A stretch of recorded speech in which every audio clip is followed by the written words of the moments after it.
नमस्कार, आप सभी का स्वागत है मेरे YouTube चैनल महिमा की भक्ति में। जय एकादशी माघ शुक्ल पक्ष की एकादशी है।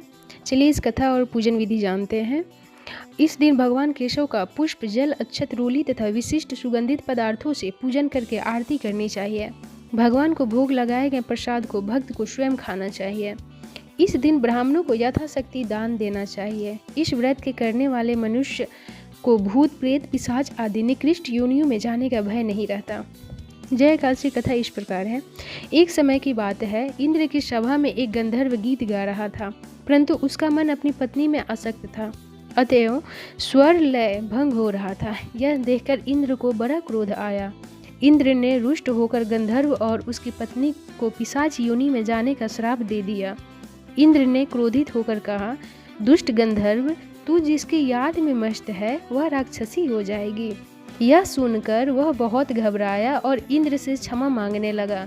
इंद्र के कुछ न बोलने पर वह घर चला गया। वहां आकर देखने पर उसे पत्नी पिशाचनी के रूप में मिली और दोनों पति पत्नी पिशाच बने हुए इधर उधर भटकने लगे। शाप निवृत्ति के लिए उसने अनेक यत्न किए, परंतु सब असफल रहे। अंत में वह हार कर बैठ गया।